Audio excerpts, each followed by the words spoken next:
Hi my loves, welcome back or welcome to my channel. Welcome if you guys are new. Somehow we have made it to one of the most iconic videos of the year. I'm not gonna lie, we all love this video, and that is ranking every single book I have read so far in 2026 from worst to best. This is always a bit of a feat of a video. We have a lot to talk about, so I'm gonna keep the intro very short and sweet. It's exactly as it sounds. We're ranking all the books I've read. So far, when I'm filming this, I have read 56 books. My goal this year is actually 80, but I'm hoping maybe we can make it to 100. We're already more than halfway through. So we're doing all our mid-year content. I will be starting from worst and working my way up. I hate slandering books, so I'm not gonna stay on there for long. I do wanna say as well, I have had 3 rereads this year and I am not including them in the ranking because it's like a reread, and those rereads were Red Rising, Clockwork Angel, and When the Moon Hatched. So enjoyed them all, just not gonna include them in this ranking because it was like the second time rereading it. I was biased, obviously. We have a lot to get through, so I'm gonna start straight away. I have my iPad here with everything ranked, so that's what I'm looking at. I feel like I've had a lot of average reads this year. The whole middle part was really hard to rank. I did put lots of thought into this, but like some of these, I don't know, I'm very indecisive. They might change now and then. And the lowest rating I've had this year is only a 2.75, so it's not that bad. And that book was The Dinner Party by Frey McFadden.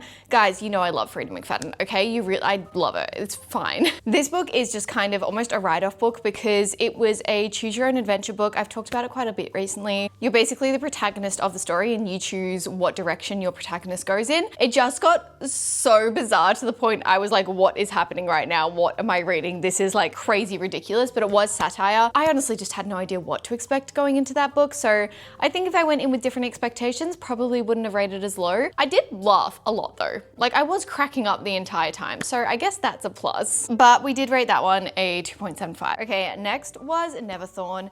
Now this just did not stand out for me. It kind of felt like Fallen. You know that very specific type of fantasy, or like those fantasies that feel like a ripoff of another classic fantasy book. There's so many like that for like Twilight or something, where everything feels so similar. That's what it felt like for Neverthorn, except it was just like trope on trope on trope, and I couldn't really get my head around it. I didn't love our main protagonist. Neverthorn is basically an academy setting. She had dropped out of the academy, but then comes back because she's asked to come back to help take down like this dark lord. She's like in her late 20s or 30s or something, but then some of our other characters are like 18. It was a weird dynamic going on. I didn't really know what was going on, and it just felt like trope on trope on trope. There was nothing I enjoyed about it. So that one was also a 2.75. I didn't love it. Number 51 is The Night We Lost Him. This is a thriller, and I have read this author before, so I kind of was excited going into it because I have enjoyed their works in the past, but this was just such a letdown for me. I feel like it was so anticlimactic. Our protagonists all really annoyed me. I feel like there was no conclusion to it. It was such a mundane kind of mystery. Basically, our protagonist is the daughter, and her estranged father dies one day, and they rule it as an accident, but then when they look into it more, they're like, no, I don't think this was an accident. I think it was a murder, and like they start to look into things. It just felt, yeah, very anticlimactic. I actually read this one for a vlog of reading like the lowest rated books on my TBR. I have to agree with the rating. I actually rated lower. I think it was like a 3 point something. I rated it a 2.75 as well. It just didn't hit for me. There was just not a lot that intrigued me about it. I hope it's okay that we're going this rapid fire. I just have so much to talk about. Next is To Bleed a Crystal Blue by Sarah A. Parker. Now you guys know I love Sarah A. Parker. I really do. And the pure reason that this is on my list is the fact that this was a massive age gap romance. It is a fantasy romance. I actually really enjoyed the world. I liked the writing. It's a Rapunzel retelling. Never been a big fan of retelling, so that probably plays a role in my dislike for it as well. But yeah, the age gap is what really got me. Our main protagonist is found in the woods as a baby by our main love interest. So he literally meets her when she's a baby and he's like an adult, and I just didn't like that. I know we're in a fantasy world, I know it doesn't count, but just the fact that he's known her since she was a child gives me an uneasy feeling. I didn't love that. Everything else was okay, to be honest. I just wasn't super intrigued in it. As I said, I'm not a massive fan of retellings, but I have heard from you guys that the series gets better. So I haven't completely ruled it out, even though I really didn't enjoy it that much. The world felt cool. Like we had like mermen and stuff in it. So that's a kind of cool aspect. But other than that, I wasn't super intrigued about it. Next is Brain Damage by Frey McFadden. Now I will say, and I always say this, bunch of Frey McFadden books are on my lowest rated. Is she still one of my favorite authors? Yes, I will always read her books, but they're just really easy brain breaks and you can just binge them in a night. Don't get me wrong, some of her books I love. As of recent, I feel like I've just gotten to know her plot progression so well that it's kind of getting to the point where I'm like, I know what's gonna happen. However, Brain Damage, I feel like read more like a recovery book than a thriller. Maybe it's meant to be that, I don't know. I just expected a thriller and it said a psychological thriller, but also just because that's all I've read by Frey McFadden. Basically, our main protagonist gets attacked and she doesn't know who her attacker was. It was actually a good story. I gave it a 3 stars. So it's like from here up, they're all average ratings. As I said, I didn't have a lot of bad reads. I just had a lot of average reads. Next is Dear Debbie by Frey McFadden. I actually really liked the beginning of this. I just didn't love how everything played out, but I love a suburban setting. There's something about like suburban housewives going a little bit crazy and all the gossip that's like underlying overall mystery that I really like. And that's what Dear Debbie was. She's like a writer for a column and she kind of like gives people advice, but she's also just like a suburban housewife. There's another one by Frey McFadden that's a suburban setting. I can't think of it off the top of my head. Oh, Can I Tell You a Secret? I think I actually really enjoyed that one. I do think she writes a suburban setting really well just because I feel like those kind of settings, like, you know, those typical classic housewives that just love a little bit of gossip and you're not sure whether they do just love gossip or there's like some ulterior motives going on in the background there. So I actually enjoyed the majority of this, just didn't love the ending. Next is The Sirens. This one was fine for me. It had been on my TBR for a while, so I'm glad I got it off, but it just was a bit odd for me. It's a contemporary fiction, with a little bit of like magical realism in there, and I kind of understood what was trying to be said with this whole book, but it just felt a little bit to me. I almost wanted a bigger conclusion to it. As I said, we have this magical realism aspect in it, and I just thought that was a bit of an odd integration. It felt really kind of forced. I don't know how to explain it, guys, but this one wasn't my favorite. I just didn't enjoy it. I had to really push myself through it. Next is Strange Pictures. This was actually on my 26 books I wanted to read in 2026. So outside my comfort zone. I am so aware that this is so outside my comfort zone. I would never usually pick something up like this. I actually bought it for my boyfriend, but then it kind of intrigued me because it was basically like it was pitched to me as you could like solve this mystery as the reader and like you get different insights into this overarching mystery of the story. It's kind of what it was. It was split into, I think, 3 or 4 parts from memory, each from a different perspective to an overarching crime. You could kind of put the pieces together. I don't think you could solve this. I think it would be pretty impressive if you could solve this, but it just didn't stand out to me. Again, just like a fine read. I think it was really interesting, a very interesting structure. You were kind of there with the protagonist, like looking at all the different clues that was involved in the crime, and I thought that was a really cool aspect. If you like this kind of genre, I think you'd really enjoy it, and I've heard incredible things from people who do love this genre, but for me personally, I don't know, it just didn't stand out to me. I don't think I will be continuing because there is other books, I think in this like series or slightly interconnected. I'm not entirely sure. Next, I'm gonna get so much hate for this. I'm so sorry, but Dungeon Crawler Carl. Guys, this isn't a bad book by any means, okay? I gave it a 3 stars. It's a fine book. It wasn't for me. I didn't love the humor. It was very like crude, kind of random humor for me. Just not the kind of humor I'm gonna find that funny. Look, I did laugh in it, of course. It is a very funny book. As in, there's a lot of humor in like every single scene. I just wasn't super obsessed with it. I wanted a bigger cast of characters. I think that would have helped my experience with it so much. I think it's an either you're gonna absolutely love this book and have the best time, or it's just not for you. And I'm being brave because I know I posted that on TikTok and I honestly did get like quite a bit of heat for not enjoying that series. But you know, in case you're one like me, yeah, it's just not for us, and that's okay. Next at number, what are we up to? 44, we have Summer Island by Kristen Hanna. Again, didn't hate this book. None of these books from now on I hated at all. I just thought it was fine and there was so much more potential, especially for this one. Delving into things like difficult family dynamics, having a mother that's estranged from her daughters, but why she made that decision, delving back into the past, understanding that like your mum isn't just your mum, like she's had a whole life before this, everything like that. But it just felt like it grazed the tip of the iceberg. I think there was so much more we could have unpacked with this. Obviously, it's Kristen Hanna. It was great writing. It felt like a kind of blurb to a story. I wanted more for our characters. I wanted to understand our characters on a deeper level, and I was a bit sad that we didn't get that. Next is The Divorce by Frey McFadden. I read this really recently. It was her newest release, and actually I loved the first like 3/4 of this. I just thought the plot twist was really not very plot twisty for her. And there was also so many plot holes in this, which is unlike Frey McFadden. She usually really ties everything together well. But we had some characters that were really prevalent role, and then they just kind of disappeared, and I was like, oh, okay. Again, I think because I'm so used to her material and how she will structure a book and like a good plot twist, I think that definitely impacts my overall experience with it and I'm not as shocked anymore, but I was really expecting a little bit more from this one. I thought the setup for everything was really good and there were so many questions and like this really addictive quality to it. I literally could not put this down. I started reading it on my phone on the train, and then like for the rest of the day I was trying to getting any spare second I had to read it. So that's a really good sign. I think it just, the actual plot twist was a little bit for me. Next is The Fake Out at number 42. Now this one is just like a kind of fun hockey romance that I actually enjoyed a lot more than I expected to. I read the first book in this series quite a while ago and I didn't expect to enjoy it as much as I did. This was really fun. Sometimes you just need a fun sports romance. This was a fake dating situation, but they also just clicked so well. I thought the chemistry between them was really well. They really helped each other through life struggles. Was it the most incredible emotional story? No, but it was a fun time. It was honestly a really fun time and it made me want to continue this series. So I actually think I will be continuing this series. Whenever I need a quick little hockey romance to just make me smile, that's what I'll be reaching for. Next is Calidorus by Lynette Noni. This is just a little novella that comes after the Medoran Chronicles. You guys know how much I love the Medoran Chronicles. And this was actually really good. And honestly, not what I was expecting. I was expecting this as just a little wholesome bonus material wrap up, but we actually got a lot more plot than I was expecting in this. And if you have read the Medoran Chronicles, please pick this up. Honestly, great to be with our characters again. Like I love these characters more than anything, but I just didn't expect for it to leave off where it left off. Highly recommend this one. It was a really great novella. Really great. You can always tell when we're getting into books I'm more enjoyed because I actually have them physically.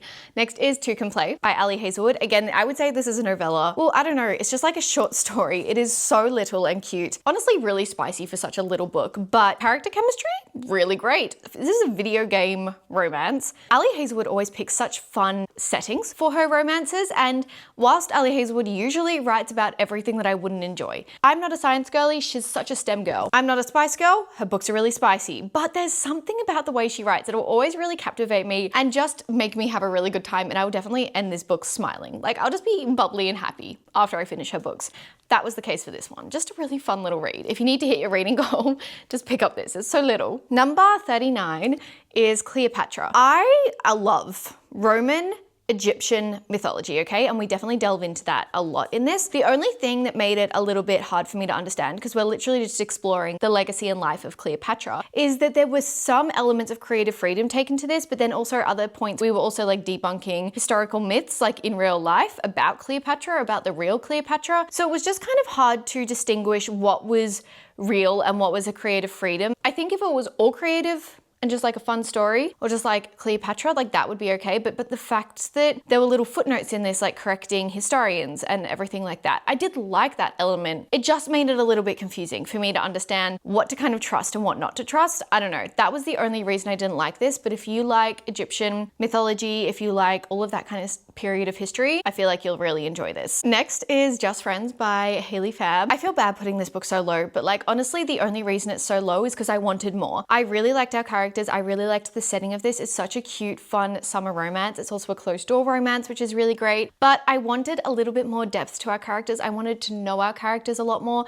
I feel like the storyline of this and like the whole kind of trigger for our protagonist to move to this small town and be in this beach town was like a very emotional trigger, and I wanted to delve into that a little bit more. I also didn't love the third act breakup. It kind of just like, it made me a little bit angry, but I really liked the actual chemistry between the characters and their dynamic and like delving into the past and everything like that. And I actually really enjoyed Hayley Fabb's writing. So there were so many elements of this that I loved, but also so many elements that I wanted more of. Next is Dawnshard by Brandon Sanderson. This is a novella for the Stormlight Archive. It comes in between Oathbringer and Rhythm of War. Very glad I read it. I highly recommend reading any of the novellas in the Stormlight Archive if you can, but it is a novella at the end of the day. It was fun. I really liked the mythical creatures in this. We really delved into a lot of the mythical creatures in the Stormlight world. I liked exploring some of our new characters. I don't think it had that much of a relevance to Rhythm of War, but I do think it was useful to know. Like we did get more information, and honestly, it was a fun time. Speaking of books I wanted more of, The Graceless Heart by Isabel Ibanez. This is actually inspired by ancient Italy. So we're talking about the Renaissance period. We're set in Florence. We're delving into art history, and I am a massive art history nerd. So if you're an art history nerd, you'll probably have a fun time reading this.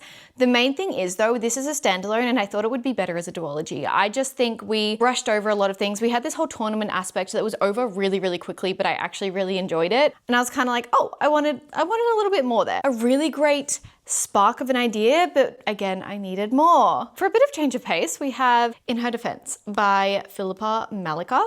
This was a Reese Witherspoon book club pick, and it is a contemporary fiction, so a little bit outside my comfort zone. But we are basically following a court case in this, so it was really, really interesting. It was very much like, who do I believe, who is in the right here? But it also just explored the idea of, if you like rich families and then like the kind of toxicity and stuff that goes on in that, and if you like exploring that and just kind of honestly exploring human behavior when you like get to that point of your career, I thought it was quite interesting. The structure of this was really back and forth between different sides. The structure did throw me off a little bit now and then. I think it could have been done a little bit more smoothly. It felt a little bit clunky at times. Shield of Sparrows is at number 34. This was just a fun romancy, okay? It was a fun romancy, except it got to the point where I was like, it's feeling a little bit like Gossip Girl soap opera vibes. Like there were just so many plot twists towards the end.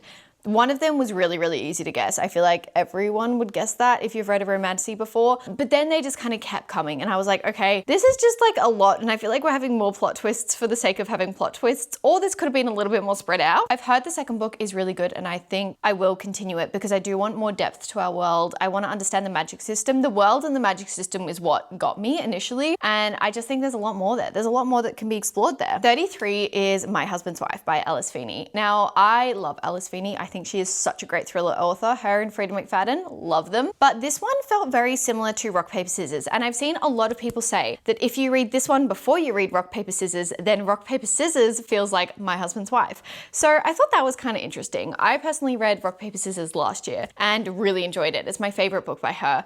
But this one felt very similar. It felt very logical. I think if you paid attention, you could put this puzzle together. It just felt a little bit too similar to some of her other books that I've read before. In Her Own League by Liz Tomford. This is the, I don't know, I guess it's like part of the Windy City series, which I love, okay? I will say a sports romance is my guilty pleasure, but this one was really kind of cute and wholesome because we were following the coach of one of the teams that we follow in the Windy City series. It's a baseball team, and it was like kind of his second chance at love. And it was really sweet, and it was definitely kind of a book for the fans of that series because you saw so many of your characters from the Windy City books that you know and love, and you wanted to see how they were going. So it kind of felt like a little bit of a glimpse into everyone's happily ever after, which I really, really liked, but it also just gave everyone else a happily ever after. I thought it was really good. If you like the Windy City series, highly recommend. Next is Starside by Alex Aster. Now, I owe a lot to this book because it's the book that got me back into reading romancy. I hadn't picked up a romancy in a hot minute before I read this one, and honestly, this was just a fun time. It was a little bit overwhelming with all the different fantasy aspects of it. Like there was trope after trope and then like just every mythical creature you can imagine, but it was done in a really fun way.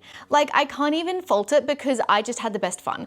And if you were new to romancy and wanting to kind of delve into that genre, honestly, I would pick this up because it's such a fun time. Definitely the best book I've read by Alex Aster by far. Speaking of fun romances, I read this one at the very beginning of the year, and this is Vow of Eternal Night by Lily Crozier. She's actually a publicist at Penguin Random House, so it's really cool that she's got her own book now. This is a retelling, so usually would not enjoy it. It is a Beauty and the Beast retelling, but make them vampires. I feel like that's all I have to say. I had a really fun time in this. Like it was so fun. The slow burn was wonderful. The Diviners by Libba Bray. You guys know how much I have been loving this series. Honestly, cannot get enough of it. I think this is one of the most unique series I have ever read, and I think it is so underrated. This just felt a little bit long. There were moments that were very gory that I didn't love, but honestly, one of the spookiest, like that's the best way I can describe it, spooky and haunting books I've read in such a long time.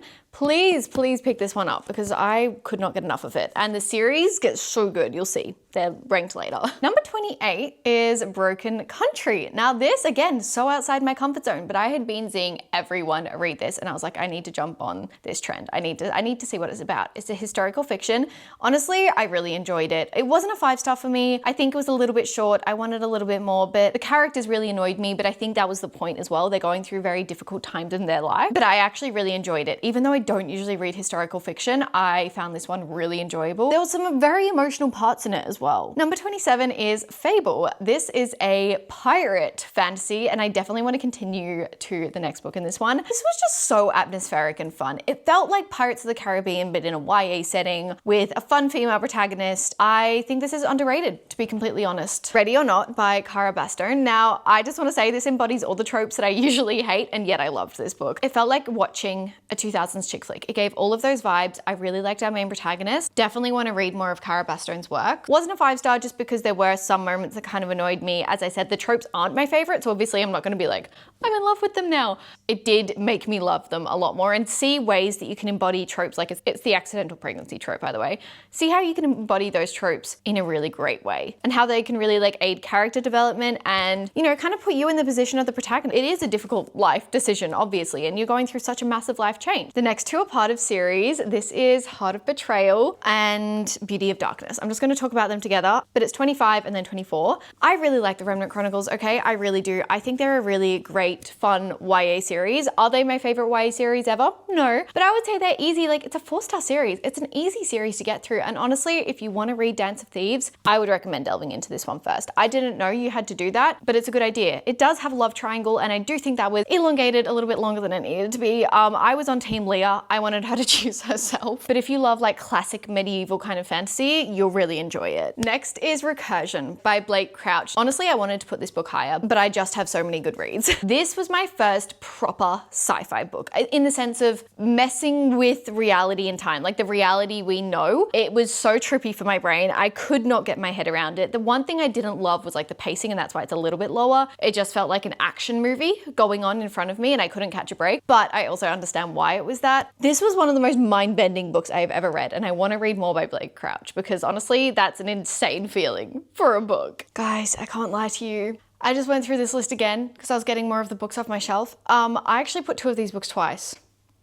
So I've actually read only 54 books this year, which checks out more. I was like, wow, 56. I literally, they're like 2 spots separate. I just did it twice. I don't know whether it was a glitch in me making the list, or I'm just very tired at the moment. I'm doing a lot of pre-filming at the moment. So my brain's a little bit, so I'm so sorry about that. Anyway, we're gonna keep going, obviously. Just ignore the numbers from now on, okay? Okay, next is Rhythm of War by Brandon Sanderson. This is so chunky. I loved this, honestly. I thought it was amazing. We had so much lore unlocked for this world. I love seeing our characters. Some of the tropes in this, like our character arcs, I guess we could say. I don't know if I was obsessed with them. We also got introduced to a lot of new characters. They became a big focal point of this book. Honestly, I wanted some of our core characters back. I was like, I miss these guys. I don't spend a lot of time with them. Like, we've got so many characters to go over. I don't get to spend a lot of my time with my favorites. I did really enjoy it. I just think it could have been a lot shorter. Like, this is a big book. It was just all lore. Like all just like politics and law. A Stage Set for Villains by Shannon J. Spann. This is probably one of the most unique fantasy books I've read this year because of the whole theater aspect. Magic system based off the theater, and I think that is such a cool concept, and I cannot believe it hasn't been done before, or at least I haven't read anything like it before, but I thought it was such a cool concept. I was obsessed with it. Shannon J. Spann did a great job for a debut book. This was insane. I feel like I've talked about this so many times. We also had her on the podcast, so yeah, I loved it though. Yesteryear by Cara Claire Burke. This one was a roller coaster, and I feel like I still to this day don't even know my thoughts on it properly, because one day I'll be like, this was a masterpiece, I'm obsessed with this. The next day I'll be like, no, this made me so angry, I don't love it. So yeah, we're just kind of putting it here because honestly it's had a massive impact on me. The topics explored were so crucial and important, but also the main character was so infuriating, and the topics explored were really like thought-provoking, to be honest. For a debut novel though, insane. Definitely more of a psychological thriller than like contemporary fiction or anything like that, but it's a bit of a genre bending book, I would say. I just realized that I forgot to put Jade War in here, so I actually do have 55 books I read. I just took one off. Okay, so the numbers aren't that off. Next is The Wretch Divine. I read this super recently, and this is by Adeline Grace. It actually is an ARC copy. It comes out in October. This is an angel demon fantasy romance. I loved this world. It was so full on action. We had a really strong female protagonist. The chemistry between these two characters was insane. The plot twist at the end was so good. This is, again, has kind of made me fall back in love with romantasy. I was like, I really needed this. And the writing was so atmospheric. It reminded me a lot of Rachel Gillig. Very, very similar, like just that like moody, dark atmosphere. Next is Liar of Dreams. This is the second book to the Diviners. And honestly, I listened to this pretty much all on audio and was obsessed with it. I cannot describe how much fun this world is. If you like the 1920s atmosphere, it captures it so well. We're talking about spiritualism. We had a great range of characters in this one. I feel like this one really just, you know, we delve into a lot of other little things. We also delve into a lot of like the political state of the 1920s in New York, how immigration, how religion, everything like that would play a role into just the everyday happenings of our characters, but also the magic side of things, like our main protagonist Evie, when she touches objects, she knows the past of them. We have dream walking. It's just so atmospheric, so spooky. The perfect winter or fall read. Next, this one makes me tear up a little bit. I loved all of these books from here on out, by the way. Like all of these I'm obsessed with. A Song to Dry on Rivers by Anne Liang. This book, it started off so innocent. I was like, this is just going to be a fun little fantasy romance. By the end of this book, I was crying because what do you mean? I just think this had such a profound impact on me. I think it was such a beautifully written book, such a fast-paced book. It kind of felt like a contemporary fiction, but a little bit fantasy-ish, just with the pacing, with the character development, everything like that. And with the ending. It was an ending that left you staring at the wall for hours afterwards, and I still think about this ending to this day. Jamie hypes this book up for a reason, let me tell you. Now we are delving into some amazing reads. All right, next we have Jade City by Fonda Lee. You guys know how much. I feel like I don't need to talk about this much. I'm just going to mention it. Jade City by Fonda Lee. Absolutely insane. Best start to the trilogy. We then have Fragile Threads of Power by V. Schwab. If you have read the Dark Shade of Magic trilogy, please pick this up. It's a continuation basically from that trilogy. It's like a phase 2 of that series. Don't pick it up if you haven't read Dark Shade of Magic, because a lot of it won't make sense, but we are basically back with our amazing characters. We're back with Kel, we're back with Delilah, and we also get introduced to more characters. We get to explore the different Londons as well. There's different realities of Londons in this world, and V. Schwab is just truly one of the best authors. Like, she's one of my favorite authors of all time. Just incredible writing. I haven't read a book that I haven't enjoyed by her. I find it really hard to rank these top reads, because when we start getting into like different genres, it's really hard to rank them against each other because they're all so different. But ultimately next is The Correspondent, and this one is a really interesting one for me because it is, again, really not what I typically would pick up. Basically, it is a collection of letters written by a 73-year-old protagonist, and that is her main form of communication. And we kind of are delving into her current state of life, but also exploring the past and what her life has kind of come to. And honestly, I liked this book. It was fine. And then the last, like, I want to say 10, 20 pages blew it away for me, and it was so emotional. I was crying, and it left a really strong emotional impact on me that I wasn't expecting. Speaking of books that left a really strong emotional impact on me, The Poppy War by R.F. Kuang. This is the first book in the Poppy Wars trilogy. I've been putting this book off for the longest time, and it was embarrassing. Finally picked it up, and I am so glad that I did, because this was everything and more. Rin as a main protagonist is so complex and crazy confusing to me, but also really interesting to be in the mind of because it's so unlike anything you've read before. It's a historical fantasy, and it does delve into some obviously really dark topics. So please be aware of that. Please don't just jump into this. R.F. Kuang's writing as well is fascinating to me. I absolutely adore it. I'm just really scared. I did read the second book, but I'm so scared to read the third book in this series, guys. Like, it's actually haunting me. I'm terrified. Okay, so The Poppy War I put twice. That is the one that I did duplicates of, so we're just gonna ignore that. Next though, we have The Ballad of Falling Dragons by Sarah A. Parker. So clearly Sarah A. Parker is a favorite author of mine because she's up this high. I loved this book. Honestly, I was so scared for this one. I was hoping it was gonna live up to When the Moon Hatched because I loved When the Moon Hatched. It is, to me, the perfect fantasy romance. It has the perfect amount of romance, but also political plot, magic, action, politics. I just think it is such a well-paced book, whilst also having the most beautiful, lyrical, flowery writing that is also really immersive. Very hard thing to achieve. Like, that's a very fine balance. In the middle, I was a tiny bit bored, like it was a little bit slow, but the ending was incredible. The last third of this book was some of the most, like, literally Sarah A. Parker shining. Some of the best writing I've ever seen from her. I also loved that we got so many more perspectives in this book. I think it really opened up a lot of possibilities. I just was so happy with it, and I had been so nervous. Guys, we are now in our top 10. Top 10, okay? Poet Empress by Chantal. This is a book that has left me reeling because it was probably one of the most incredible books I have read. Also just one of the most different, unique fantasies I've ever read. It is like a historical fantasy, but it is very much one, if you like lit fic or historical fiction and want to get into fantasy, I would read this because it felt like a historical fiction or a literary fiction, but in a fantasy setting. That's the best way I can describe it because honestly, the plot structure was very different. The pacing was very different. We also had Chantal on the podcast, and to hear her writing process was just absolutely incredible to me. This also delves into some very, very dark topics. So please, again, go in aware of that. The way Chantal writes is so immersive and captivating, and I wanted to read this book slow just so I could be in it as long as possible. Next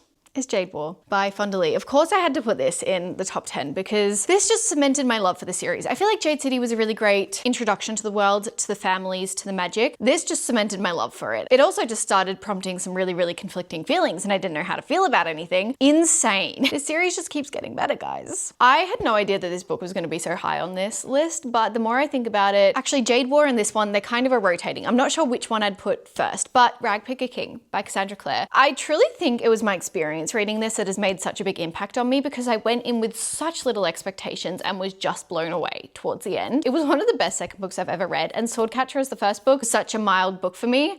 And then this one just blew it out of the park with the romance, with the characters, with the plot, everything. I was obsessed with it. Now I cannot wait for the next book in this series to come out. Like, I need it now. Cassandra Clare is thriving in her adult setting. I truly did not think this book was gonna make it into the top 10. Nevertheless, this is top 7. This is number 7. Golden Sun, guys, by Pierce Brown. I only recently finished this, but the ending of this was insane to me. I will say the first, I wanna say maybe half, just under, was okay. And it was good. I was enjoying it, but it was just okay. Better than Red Rising, but okay. And then the last, again, I only just read this, so I feel like you guys probably know, but the last 10% of this was insane to me, and I cannot wait to continue to Morning Sun. Another book that I really didn't expect to have that much of an impact on me was The Last Contract of Isako. I loved this book, and I think my only complaint was I wanted more from it. I wanted more from our characters. See, this is what I mean. I find it so hard to rank because I'm like, oh, technically I gave this one a 4.75, but I'm like, is it a 5 stars? I feel like it's a 5 stars, but then I'm like, Golden Sun, I gave it 5 stars? I don't know. Okay, so let's just take this top 10 ranking as a grain of salt, and these are just all amazing books, and you should just read all of them, okay? That's what we're gonna take it as.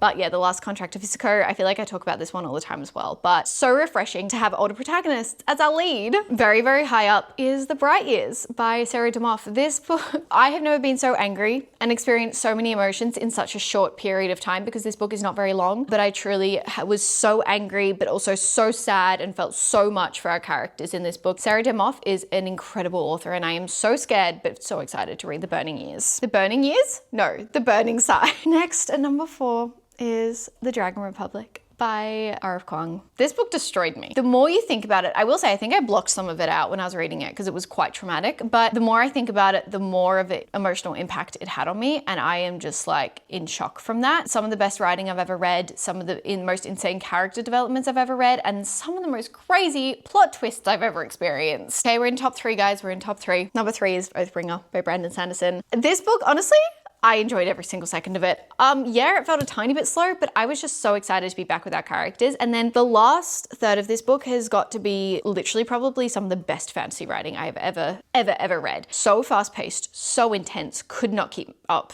Yeah, I talked about this a lot in my mid-year book tag, so I won't talk about it too much, but definitely takes 3rd place, easy. In 2nd place, guys, we have Us Against You by Frederick Backman. Frederick Backman is such an incredible author. This was probably one of the most emotional reads I've ever read in my entire life. These 2 top books made me cry so much, and I don't cry very easily in books. It takes a lot for me to get to that point. I was bawling at these books, like honestly bawling. Some of the best character development, and it was so thought-provoking. I truly couldn't stop thinking about it. Okay, coming in number 1, did you guess? If you guessed, let me know. And if you did, you probably know me well. Jade Legacy is my best read of the year so far. I can't lie, I just haven't stopped thinking about it. This like cemented my love for these characters so much.